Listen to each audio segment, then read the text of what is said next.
to the Big Biz Show. Taking care of business. You want fast-talking, hard-hitting discussions on business and finance? Maybe with a barroom slant and some really salty peanuts? We're not counting calories. We're counting cash. Before we get to the man with the financial plan, meet the money team. Costa, Mary, and Greg. Now Captain Finance himself, Sully.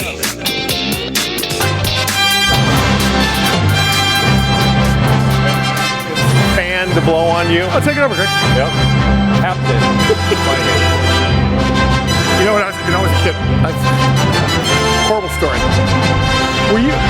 Were you a Fantastic Four fan? Absolutely. Aquaman? Not really. I mean, he talked to fish. Big whoop. Yeah. What was the deal with Aquaman? Hey, Yeah.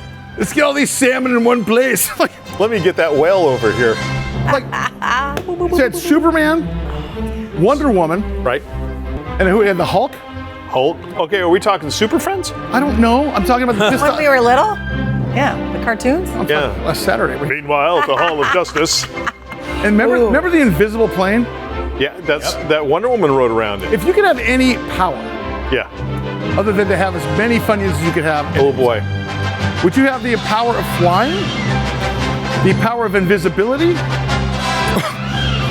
Or the power to be regular?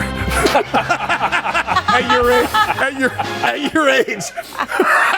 Well, you know, nothing like the peace and quiet in the morning. Well, it's 10 o'clock. Excuse me. I'd like invisibility. I'm flying. Yeah. Oh, really? Oh, you're flying? I want to fly. Oh, you're flying, huh? Yeah. Because you don't have to be 1,000 feet in the air. It could be just 5 Like feet. 1 foot. Yeah. Yeah, exactly. Get that Just- 7-Eleven, hit that freaking Slim Jim, go to the Exactly. Red Bull. What would you take? Would you take invisibility? I'd do the same thing. No, I'd fly. Oh, I'd take it. But although that invisible thing is pretty attractive. For obvious reasons. Hey, Howie, would you take invisibility or just never have any come on the show again? That's your super. I'm close to both. I don't know. I worry if Mike's gonna be flying and he's Watch not gonna it. be Yeah, who's regular. It's gonna be. Say. Here's a He just good news. said if he's flying and he's That's- not that's a going to little be bit- regular. That's a big pigeon. It hit me in mid-flight. I'm I sorry. call Mike in the air a seagull. Are you? I don't know why I come here. Wow. Who's got the pet pterodactyl? Straight from Wall Street.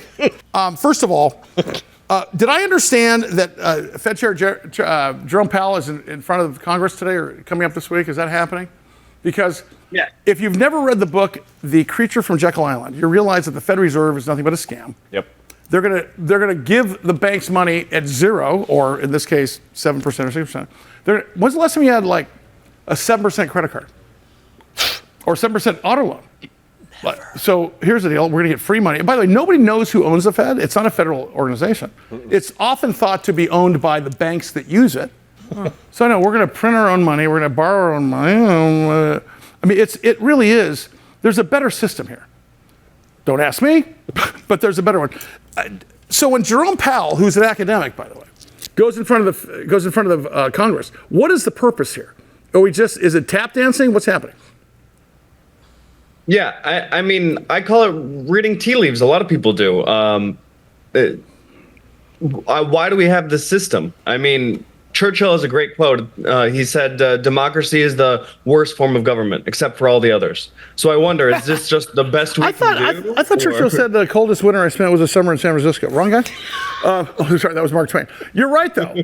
And the point is that the U.S. is the least dirty shirt in the hamper when it comes to this. It's just That's a big part of this. Yeah. And look, everyone does quantitative easing. Everyone prints their own securities to buy them and make money on them. Every country does. There's what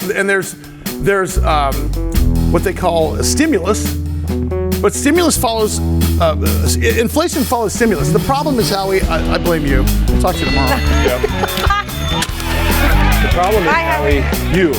Yes. And that damn hair, Oh, so good. Perfect hair of yours. It's perfect. you punktrepreneur. You look a little puffy. Punktrepreneur. I like that. Have a salad. Big Biz Show. See you in a minute.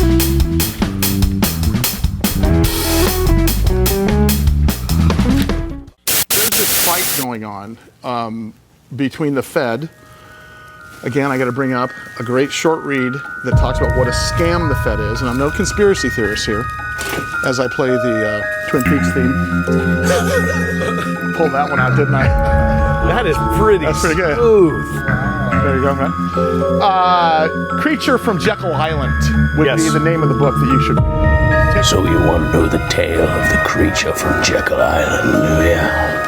Perfect, I got this one, Sully. The book, published in 1994 by J. Edward Griffin, uncovers the secret history of the United States Federal Reserve System. Our journey starts in 1910, when a group of powerful bankers meet in secret on Jekyll Island just off the coast of Georgia to draft a plan for a central banking system in the United States. The group included men like J.P. Morgan, Paul Warburg, Senator Nelson Aldrich, which, a fun fact, was John D. Rockefeller's father-in-law. Talk about nepotism. Spent a week in secrecy discussing their plan, which would eventually become the Federal Reserve. They went disguised as duck hunters in secrecy so that they wouldn't face scrutiny from the press or the public. But really, who'd have a problem with a bunch of bankers coming up with the rules for central banking? Look, Remy, let's just forget about last night, okay? There's just too much possibility for conflict of interest. Oh. The name of their game is bailout. The Federal Reserve was created to address a bunch of financial panics that occurred during the 19th and 20th century. You see, the Fed was designed to be a lender of last resort, so to speak. However, the Fed's ability to bail out banks leads us to a moral hazard, where banks take on unnecessarily big risks knowing that they're going to have a bailout if anything goes wrong. Now, the Fed was originally created as protectors of the public, protecting it from financial instability and inflation, including the Great Depression, the inflation of the 1970s, and who could forget that good old 2008 financial crisis and the Great Recession. Doing great, guys. In the early years, the Fed focused on stabilizing the banking system and preventing any more bank failures. But then later, the Fed shifted its focus to controlling the economy through monetary policies, such as controlling factors like the money supply and interest rates. Sound familiar? Now, the money supply, how do you just make money? That's where they came up with the Mandrake mechanism, which pretty much means banks are only required to hold a fraction of their deposits in reserve. The rest of the deposits can be loaned out, creating new money in the process. So let's talk about the creature that exists today. The Fed's policies have a significant impact on inflation, employment, and economic growth. However, the Fed's independence and lack of accountability to Americans give off huge vibes of concern about its power and influence. The creature from Jekyll Island essentially argues that the Federal Reserve has been nothing but a disaster for the U.S. economy, leading to inflation, financial instability, and government debt. It suggests that a return to the gold standard and a free market approach would probably be a better alternative to the current system. Ultimately, it's a call to action for Americans to take control of their monetary system and demand more transparency and accountability from their government. All right, back to Sully and the beef stew guy.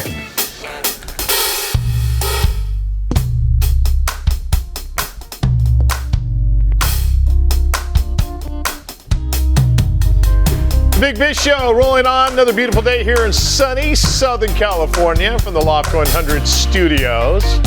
I'm Costa, that woman there in the blue, Marybird Godwin, our executive producer Greg Todorov, right here. Sully's wandering around somewhere. May have hit his head. Till he wanders back, I will stand here and try to keep the ship going towards Jekyll Island. Speaking of, our market analyst, Howie Font, he of the most awesome hair, besides Greg on the Big Biz Show. He joins us once again. Howie, when we look at that package done by our Sergeant at Arms, Devin Doan, what is the likelihood that we will ever get away from the Federal Reserve? 0. Okay, great. Okay. So most currencies follow the country that they're of and go to 0 in the end. So Danish Empire, even the pound is relatively still strong, but compared to what it was 100 years ago, value asymptotically goes down, which means it goes as close to 0 as possible, but never quite gets to 0. So if you just take $1 from 50 years ago as one data point, $1 now, and $1 100 years ago, $1 100 years ago had much, much more value. Now, the reason this is okay is because the things that the dollars can buy actually does advance. So that's what it takes more dollars to buy an iPhone, but there was no amount of $1990 that could buy an iPhone, if that makes sense. Mm-hmm. I mean, no, it does. We're always loaning against ourselves, yeah. or against our own future. Yeah. Hey, what's going on right now with hedge funds and as far as owning single-family houses in the United States? I'm so glad you brought this up. This is a really popular topic right now because the Senate just took on a House bill. The House has been exploring this since the beginning of the year, but they're actually thinking about banning this practice. So a ton of single-family homes on the more expensive side, about 430,000, have been bought up by just the top 10 largest institutional investors. So that's going to be hedge funds, and then people like BlackRock, Blackstone, Tiger Global. These guys, they find what they think are good deals, good trades. They don't need the money immediately. They can pay all cash offers. They can pay a little bit higher to the market, and sellers will take that deal every time. But it's driving up the cost of housing and driving out any potential first-time borrowers. So the government is saying, look, there's a version of the bill that says if you have managed more than $1 billion, you're not allowed to buy homes as part of your portfolio. Okay. There's another one saying we're just going to give you a big fat tax, 50% tax on any home that you buy, and that should stop the practice. So there's a couple different things, but I wanted to see what the Nunya crowd thought about this. Howie Font is our Big Biz Show market analyst. Well, now are this 10% you're talking about buying up all this inventory? Is it to just buy it, flip it, obviously make a process, or some profit? Are some talking in terms of we'll turn them into 1 week rentals, that type of thing, or is it merely just flipping the market and No. making a profit, driving the price up? They are going to do long-term rentals and or flip it because there'll be a very liquid market. I mean, traditionally you've been able to sell really these nice upscale properties fairly easily. For them, it doesn't matter if it takes a month or two to find the right buyer. It's about getting the right price. And in the meantime, we're going to clip rent. But the philosophy is we'll be the owner and you'll own nothing and like it. You'll pay rent. You don't have to deal with the costs of ownership, but you don't get any of the upside, which is how most people long-term make big money. We're talking, if we're talking in terms of a housing shortage, what numbers are we looking at right now? Big. So it depends on how you measure it, but housing units per person, it's between 1.5 and 5.5 million. So lots of housing is needed. It depends on whether you're counting, census or what cities say, because immigration and people move from state to state. So the numbers get a little funky, but it is at least several million units that the country needs. And inflation and lumber, I know you've talked about that on the show, has stopped building new homes, but there's also not really much incentive for low margin, smaller, less expensive homes. That you want to build something grand and provide to the top of the market. And so if you have that pressure on one end and the top heavy pressure of someone buying up all of the homes for their investment portfolio, it doesn't spell a pretty picture. Howie Font, our Big Biz Show market analyst. Howie, Greg and Mary and myself, a lot of other people in the studio were fortunate enough to own the homes that we live in. And we're hearing more and more, though, about maybe your generation, younger people that owning maybe, and I can only use California as the test, but do you feel that yourself? You're a younger guy, you're in New York City right now, that, a home is going to take you longer to procure? Or can you, talking amongst your friends and whatnot, that this is actually a real fear of theirs, never owning the dwelling that they're going to live in? Yeah, I mean, it's a great question. It is the question. I will rebut myself before I give my answer and just say, the big caveat is homes now compared to homes in the 70s, like every other good and services, are way superior. So yes, they should be, and they're actually a bit larger per unit dwelling. So it makes sense that it's up some, but yeah, it shuts people out of, a strong financial future. It shuts people out of stability. And for me, I'm doing fine. I get to appear a couple times a week on the Big Biz Show. Look at you. You've made it. And renting is still the option that makes renting is cheaper than owning. And there's a lot of life choices, I'm sure, that are still affecting millennials. But millennials have kids now and are of age, and if they want to settle down, it's much harder than other generations for this aspect. They have a lot of other things that are going great for them. He's our Big Biz Show market analyst. He is Howie Font. Howie, always appreciate it, brother. Can't wait to have you on again soon. I hope Sully will be back behind the desk. We still don't know where he is. Good to talk to you, my man. All right, that's Howie Font, Big Biz market analyst. More of the Big Biz Show right after this.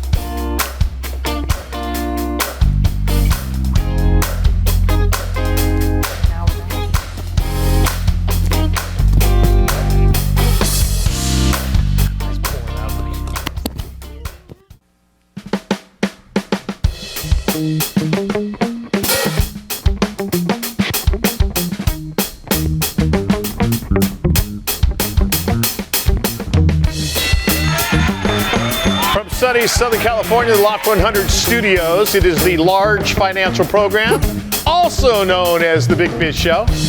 Glad you guys are along for the ride. I am Costa. The lady in blue, Mary Bert Godwin. That man right there in black, Greg Todorov. And Captain Finance himself, Sully. I got so much to say. Paul Hickey is the president and CEO of ReShape Lifesciences.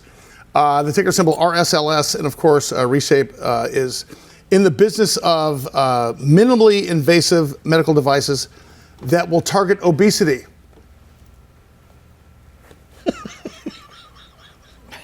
Can I ask you this, Mike? You can ask me anything you want. Are the 4 food groups little chocolate donuts, gravy, Funyuns, and Baked Bits? Yeah, pretty much. You're tearing up. Yeah. When was the last time you had a piece of fruit? And by the way, July 4th. Tots or not? He remembers the day. Tots are not fruit. They aren't. Does your wife get in your grill about, hey, maybe have a salad, mister? All the time. Yeah, or do you just go to buy bigger sizes? Has anyone ever said to you, nice top, bro? without sleeves? No.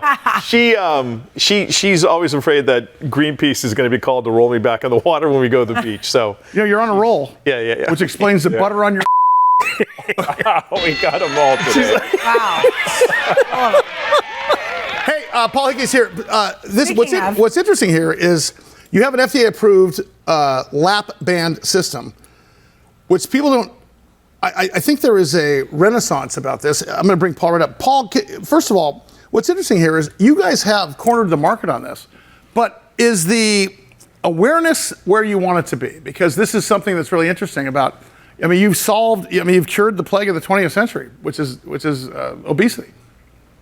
Yeah, it's awareness. No, not where we want it to be, but it's moving in the right direction. And we've talked before about GLP-1s and the big pharma with Ozempic, Wegovy, and how much that's helped bring awareness and more normalcy to treating obesity than normalcy of being obese. So I think there's a huge percent of our population, literally 99%, who qualify for surgery or some medical intervention to help them lose weight, and they just don't do it because they're not aware of the comorbidities associated with obesity, including cancers and other things which are certainly treatable and have the attention that they need to have people take care of themselves when those comorbidities, I'm going through actually recovering from COVID as we speak.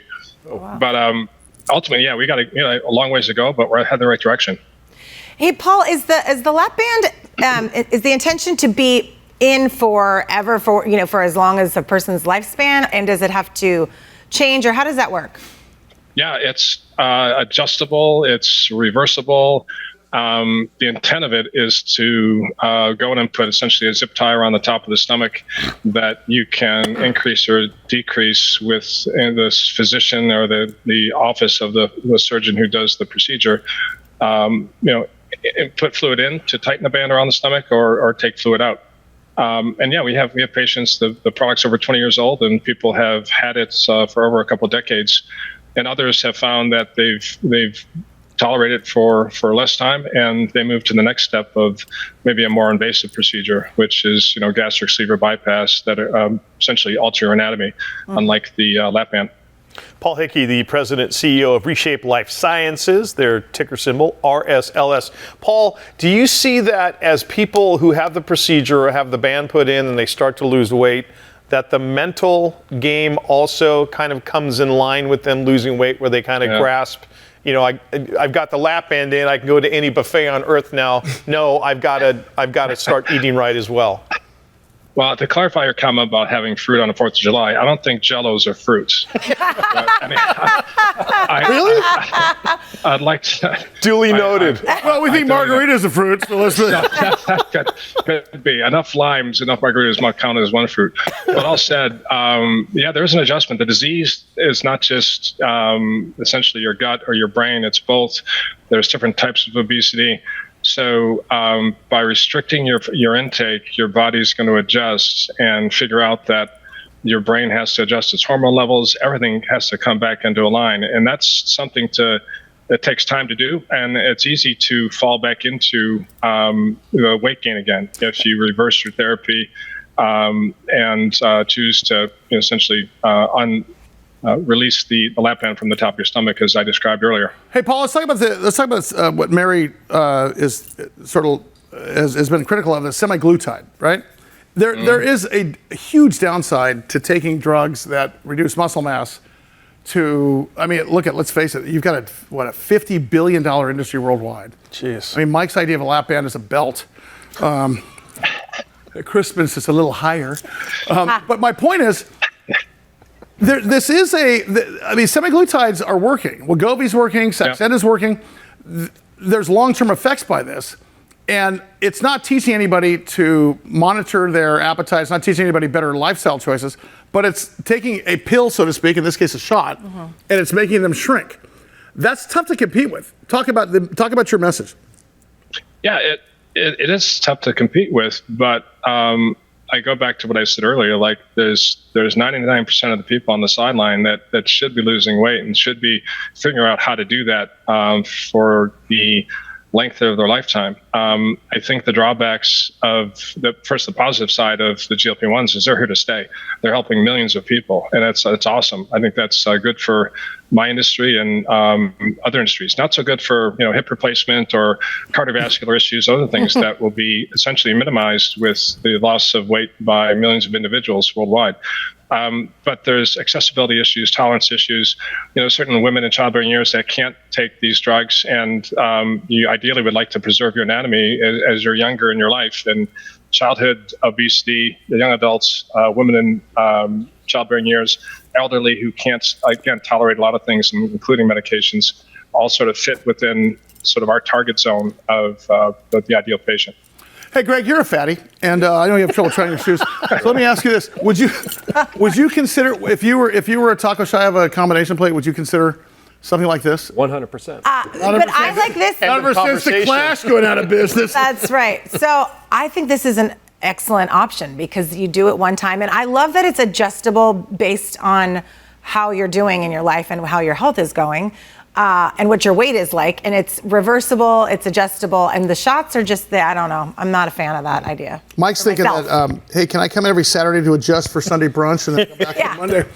His name is Paul Hickey. The name of the company is ReShape Lifesciences. Paul, we'd love to have you in studio sometime, pal, because this is a $30 to $50 billion business worldwide. It's not going anywhere. These guys have the market on this thing. RSLS, their stock symbol. Go to ReShapeLifesci.com. When reading the side effects for something is longer in the commercial than the product, Right. the description, I'm out. Yep. Remember Olestra? Oh my God. Oh God. In the Doritos? I had to throw a couch away.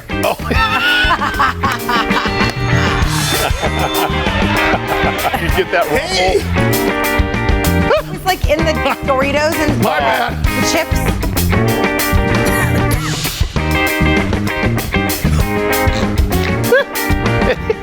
It was just I remember waiting. that. There was no lead time. It was just like, oh, I gotta go. I had no idea we had dip.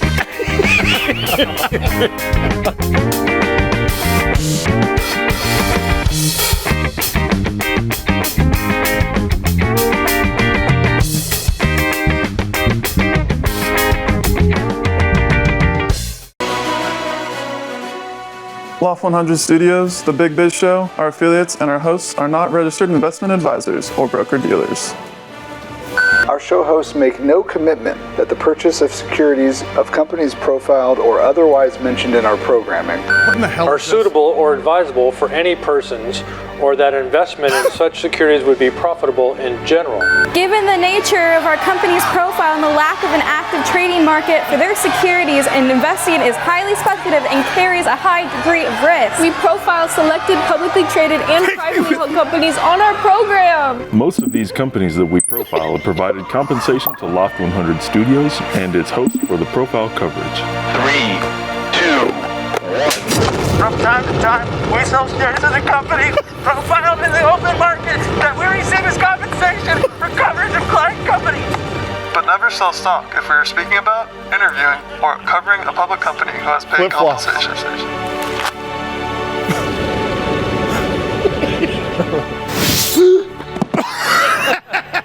Specific questions on compensation can be obtained by contacting producer at sullyandgroup.com. Listeners should verify all claims and do their own due diligence before investing in any securities mentioned on this program. Investing in securities is speculative and carries a high degree of risk. We encourage our investors to invest carefully. Duh. And read the investor information available on the website. On the Securities and Exchange Commission, SEC, at www.sec.gov. Or the Financial Industry Regulatory Authority, FINRA, at www.finra.org.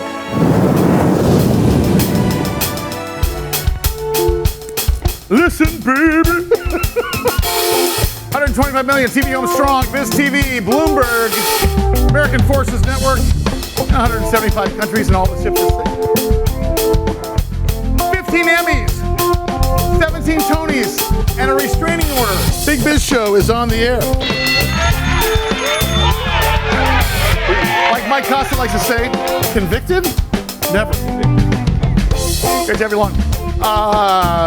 Thank you to the Day Trader Trio.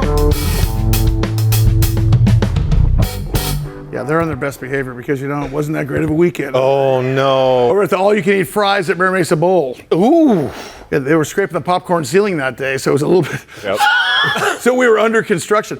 It's great when we have one of the viewers in one of the many cities that we're in the United States send us an email to Greg Todoroff, our executive producer, saying, you should talk about this company. And by the way, we talk to celebrities and authors and convicted felons, and as well as CEOs of public companies. And this company came our way, and we started looking at it.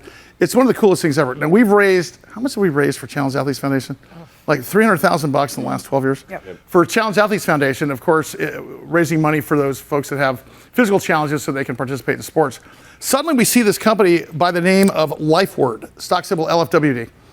LifeWard, not a paid content guest. We just came to our attention. Has this thing called an exoskeleton. I'm not talking about Mike's extra 15 here.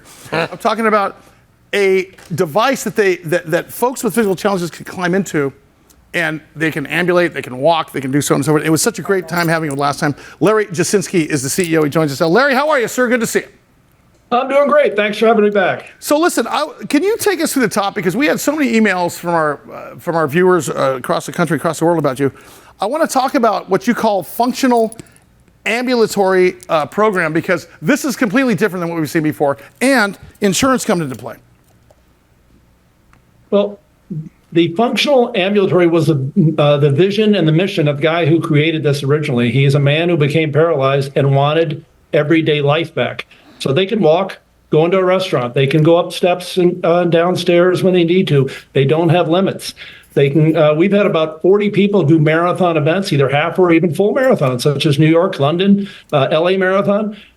This is functional ambulation in the way the user wants. This is an interface of the machine and a person together walking once again.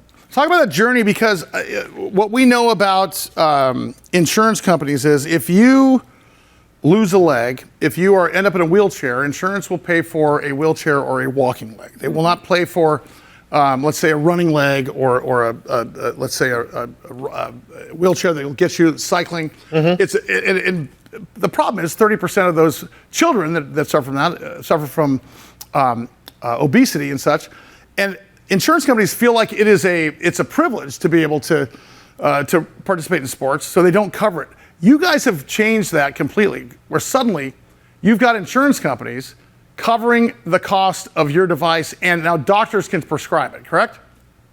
That is correct. You look at wheelchairs, they've been around for 2,000 years. Exoskeletons have been around a little over a decade. So in the past 10 years, what we've achieved on individual and private insurers, we've challenged them 245 times or more and gotten them paid for. But most importantly, the Veterans Administration in the United States pays for this if you're a veteran. And on April 12th of this year, the Medicare system completed a 5-year process of paying for those patients. So if you're a Medicare patient, which is 56% of all spinal cord injury patients in the United States, you can get a exoskeleton paid for if you're on label for indications. Larry Jasinski is the CEO of LifeWard, their ticker symbol LFWD. Larry, I'm assuming with technology being where it is today that these are ultra light but ultra strong as far as the physical exoskeletons concerned? These things are made to be extremely durable. They've got a 5-year life like a wheelchair or prosthetic. As I indicated, people have done marathons. We had one of our extreme users went up a 61-story building up the stairs. Wow. It is durable. It will work for everyday life and in just about every reasonable situation you put it in. 61 stairs. When's the last time you climbed 61 stairs? I can't climb 6 stairs. Are you kidding me? I want to talk about, Larry, your world famous, I think it's called the Alter G anti-gravity treadmill. This is a big deal. Well, that is, the DNA of this company is to take on creative, innovative products. And the idea of removing weight when you want to walk or when you want to exercise or when you want to rehab from an injury or you want to improve your overall health was the intention of the Alter G device. And that was something created by NASA at the one end to put weight on your bones so you create and maintain your bone density. We're doing the opposite. You can sit on this device, stand on this device, run in this device, and put anywhere from 0 to 100% of your body weight. So you typically set it for what you need for recovery and lessen it. For people that are recovering from a sports injury, people that are recovering from a surgery, people with claudication or peripheral vascular pain, for individuals who, because their weight cannot put all of their weight on their bones comfortably, it allows them to walk and exercise. It's like Mike, he's a taco shy of a combination plate here, and if he wants to get on the treadmill and maybe lose a couple of lbs, he could set that thing to he could actually walk a little bit. Yeah. Right? Versus, because what does Greg say? If you go to the all you can eat thing, there's a lot of walking there, but it's not enough walking, Greg. Does it hold, will it hold or sustain a VW? A small one. Yeah, okay, great. Larry, I want to go back to the exoskeleton for a moment because I'm just thinking, so this is for people that maybe get in an accident. They wake up and normally the doctor would say, you will never walk again. You had some spinal cord injury and you're paraplegic. But this is something that they could use to walk again, right? So those words wouldn't come out of a doctor's mouth anymore because now this is there for them to be able to walk again. Is that correct? Well, until it was paid for, the answer from the doctors was, get used to it, you'll never walk again. Now that it's paid for, these doctors can write a prescription for these patients, and they will be able to walk when they want to walk, whether it's at home or whether it's at work or whether it's just to go for a walk with their kids. Hey, Larry, so as a public company, of course, his name is Larry Jasinski, CEO of LifeWard, LFWD is our stock symbol. What's next for you guys for the rest of the year? How much can you share with us as a CEO? Well, for the rest of this year, our main focus is education. We have to teach physicians, that's now covered. We have to give them the indications, how they, what patients are qualified, which are not. And we have to tell them and help them how the process works. So we will, if they write the prescription, we will help take it through the CMS process and take care of their patients. And then lastly, and most important, building trainer centers all around the United States. So when a person wants to use this device and wants to get trained to live their life walking once again, which is our original dream, that they've got a place to do it. And so our focus this year is execution. So you're going to see a growth in the number of units. We'll double this year over last year. We'll double it again next year. We'll double it in the year after that. So you're going to see these on the streets of your cities. We got to get you in studio with a patient. I want to see that. We'd love to bring him. His name is Larry Jasinski. He is the CEO of LifeWard. I love W. I'm going to get one of those anti-gravity treadmills, bro. Okay, it's got a cup holder, it's got a phone holder, and a Funyuns holder with some Baco bits on the side, though. I was thinking to myself, I wonder if anyone has reached out to him and said, can you make an equine model? You know how when they rehab horses, asking for a friend. Oh, yeah. Well, I'm just thinking to myself, right? Is that the next, helping pets and stuff? Was the next question really about horses? I wasn't going to ask him, but I was just curious. Yeah. Hey, what we all been wondering is, crazy. Can you help a magnadoodle walk down the street? They don't shed. Big Biz Show. See you in a minute.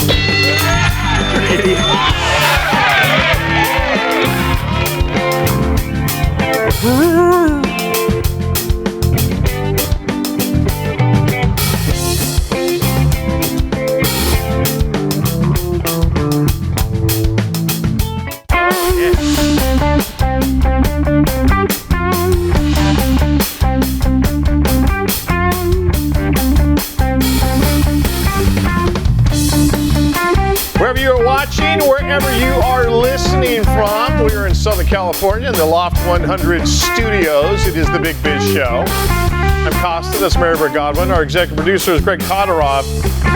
Sully dipped out again. Just left us. They're telling me he's having a problem with this prosthetic hip. Oh, is that it? The ball joint is locking. I don't know where he went. He said, I got to go do something. Maybe see a man about a horse. I don't know. We appreciate you being with us, though, here on the Big Biz Show. Joining us right now, he's one of my favorite guests because Sully has alluded to this before, how much money Steve JJ Weisman has not only saved him, but saved his daughters. And I think he saved a lot of people a lot of money when it comes to the scams and the pitfalls. He keeps her from stepping in. The website is scamicide.com. And Steve JJ Weisman with us back here on the Big Biz Show. Mr. Weisman, how are you, sir? Always great to have you. We're getting kind of California weather out here on the East Coast. Are you? It's awfully warm, but no fires. Yeah, it's a little warm out here as well. But we're you guys have the humidity. We have we've got the dry heat. JJ, what's coming up? I mean, as far as scams are concerned, you don't know what scams are coming up, but I know that Amazon Prime Day is coming up, and I would assume that this is probably a prime target, pardon the pun, for the scammers out there. Yeah, you assume correctly. Anything that is popular with the public is going to be popular with the scammers. And so Amazon Prime, a lot of people are interested in that.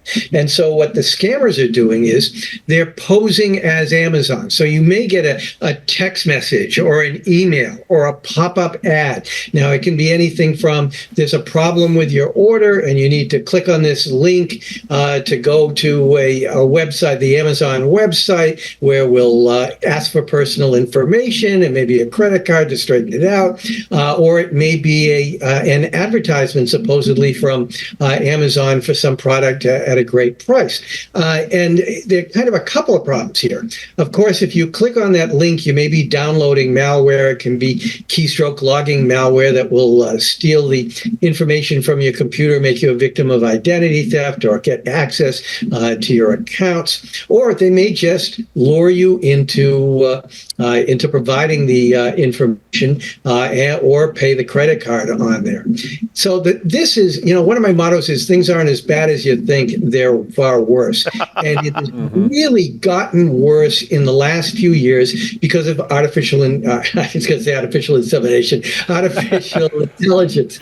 And that's been a problem too, but we won't go there. So the problem is that at one time, well, for instance, a few years ago, Interpol said there were only about 100 cyber criminal geniuses in the world. But what's happened is now any cyber criminal idiot can go on artificial intelligence and create a website that looks just like Amazon. They can create phishing emails and text messages that look just like Amazon. And so people are going to be having their guard down. They're expecting to hear or communicate with Amazon, and instead they're going to be communicating with scammers. So I think the key thing is BS, be skeptical. You can never be sure when you get an email, a text message, or a phone call who is actually contacting you. So anytime you're asked to click on a link, download an attachment, provide personal information, or make a payment, you got to confirm that it actually is a legitimate communication. So unfortunately, that's the world we're in today. And there are going to be a lot of people scammed out of a lot of money on Amazon Prime Day because they just don't think before they click or provide that information. Hey, Steven, speaking of that, is there a rule of thumb that I can maybe tell my elderly mom and her husband, a simple rule of thumb to say how to provide, how to get that proof? Because, like you said, it could look exactly like the same Amazon website. And I know my mom fell for, she said, the San Diego Police Department called and wants some money, and I'm trying to figure out, Jim got mad at me because I couldn't get my bank information. And I said, Mom, that's not the police. Yeah. But, how do they know what not to click and what to click? I think maybe younger generations are more savvy, but I know some of the older generations are not. Well, first of all, let's kick those younger generations in the butt right now. Yes. They should be more savvy. They know how to use tech better. And the most scammed people are the elderly and the young people, the college students and that generation, because they just trust the technology too much. But with seniors, one of the things is, a good rule of thumb is anytime anyone is asking for a payment with a gift card, it's a scam. And it's a real sad commentary that the IRS actually has to have on its website. We do not accept gift cards. If you're asked for a gift card, it's us.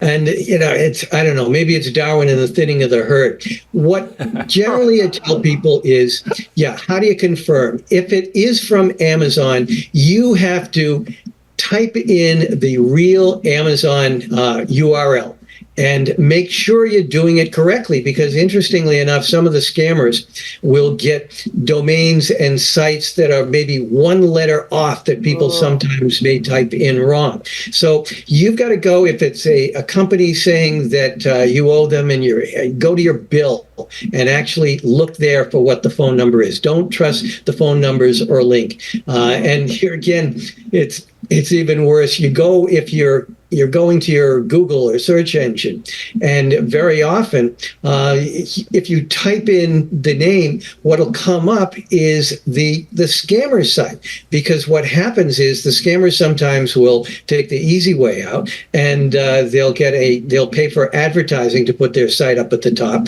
Other times, the more sophisticated scammers are able to manipulate the algorithm so it'll come to the top. So you have to be very, very careful that you're actually going to the real websites and the real phone numbers. Your bills are the best place to look for those. Steve Weisman, the CEO, scamicide.com is the website to go to, scamicide.com. Steve, you got about a minute left. Quickly, what happened with this password breach? 10 billion passwords? Yeah, it's only 10 billion passwords. There are two lessons here. One is, this is not a new data breach. It is an accumulation of data breaches that have been around for years. And the key problem is what they call credential stuffing, people using the same password over and over for other accounts. So you should always have a unique password for each of your accounts. You can also go to a site, Have I Been Pawned, and just take the A out, Have I Been Pawned, and that will show you what data breaches have been involved with your information. But have a unique password for each of your accounts, and that's the way to protect yourself. Save yourself some money. Scamicide.com, scamicide.com. He is the CEO. Steven JJ Weisman. Mr. Weisman, always appreciate the visit. Hopefully some people are going to heed your suggestions, save themselves some money. That's going to do it for the Big Biz Show. Sully is, I don't know, but I think we handled it pretty well. Nailed it. He's busy. We didn't freak out. All right, thanks for being along for the ride. We'll see you next time. Nice work, Mikey.